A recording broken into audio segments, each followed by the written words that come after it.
नमस्कार मित्रांनो. आज मी तुमच्यासोबत एक इंटरेस्टिंग टॉपिकवर बोलणार आहे. आता हा टॉपिक काय आहे?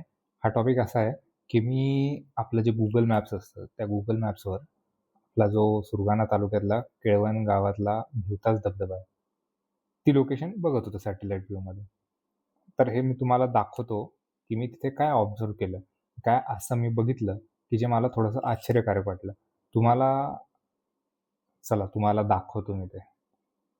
थांबा मी माझी स्क्रीन बदलतो आता. हे बघा.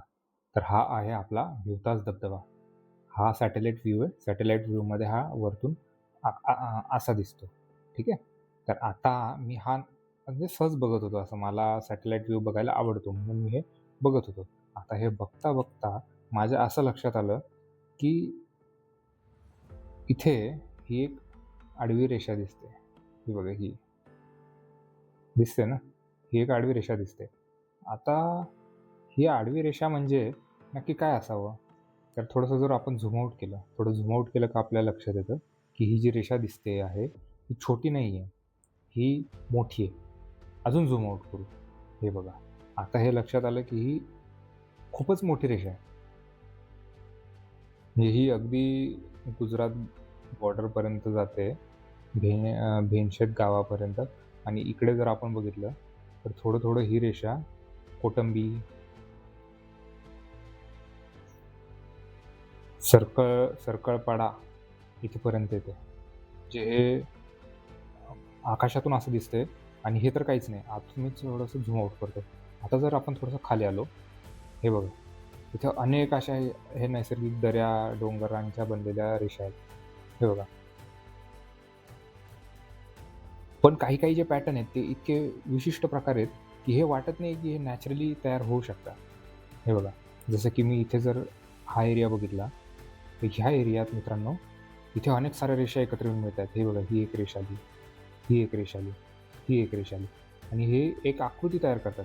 म्हणजे हे असं नैसर्गिकरित्या तयार होईल असं वाटत नाही आणि ह्या छोट्या रेषा नाही आहेत. ह्या अगदी काही किलोमीटरपर्यंत पसरलेल्या लांब-लांबच्या रेषा आहेत. इथे बघा, हेही तसंच आहे. असं जर आपण आता थोडंसं इथे आलो सुरगाणा तालुक्यामध्ये आपल्या सुरगाण्याकडे, तर हे बघा, हे उंबरठाण वगैरे आहे.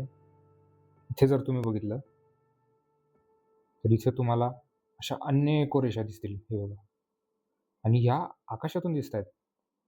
हे बघा, ही तर खूपच लांब आहे. ही एक आहे, ही एक आहे, ही आहे, ही एक रेषा आहे, ही आहे, ही आहे. ह्या अशा अनेक रेषांचं जाळं इथं पसरलेलं आहे आणि ह्या रेषा म्हणजे अगदी बघायला गेलं तर सरळ रेषेत आहेत आणि ह्या रेषांच्यामध्ये काही-काही ठिकाणी दऱ्या आहेत, काही-काही ठिकाणी उंच डोंगर आहेत, काही-काही ठिकाणी नद्या आहेत. तरी ह्या रेषात त्या नदी, डोंगर, नाले जे काही असेल ते पार करून सरळ चालले. तर हे एक विशिष्ट रचना आहे. तर मला हे फार आश्चर्यकारक वाटलं. म्हणून मी विचार केला, की हे तुम्हाला दाखवावं, की हे नक्की काय आहे? आणि मला खरंच म्हणजे आत्ता तरी अ, कळत नाहीये, की हे नैसर्गिकरित्या तयार झालेली काही भौगोलिक रचना आहे, काही वन विभागाकडून केली गेलेली काही वृक्षारोपणची अ, रचना आहे, ज्यामुळे हे असे दिसतात. पण हे जे काही असो मित्रांनो, हे आकाशातून दिसतंय आपल्याला हे बघा आणि हे त्यामुळे फार आश्चर्यकारक आहे. आता गोष्ट अशी आहे, की ह्या रचना नक्की आहेत काय, हे मलाही माहीत नाही. पण मला ह्या फार आश्चर्यकारक वाटतात. तर आपले सुरगाणा पेठ तालुक्यातले माणसं जे तिथे राहतात, हे तुम्ही जर असं काही अनुभवलं असेल किंवा ह्या ठिकाणाहून जे मी आता दाखवलं, तिथे तुम्ही कधी गेला असाल किंवा बघितलं असेल, तर हे कसं दिसतं? हे मला जाणून घ्यायची फार इच्छा आहे. आणि तुम्ही जर याच्याबद्दल तुम्हाला काही माहिती असेल, ठोस माहिती असेल, की हे वन विभागाच्या आखलेल्या रेषा आहेत किंवा त्यांनी म्हणजे रांगेत लावलेले झाडं आहेत किंवा हे नैसर्गिकरित्या तयार झालेले काही डोंगरं आहेत का, दऱ्या आहेत का, नद्या आहेत का? हे तुम्हाला जर काही याबद्दल माहिती असेल, तर नक्की कमेंट करून सांगा मित्रांनो.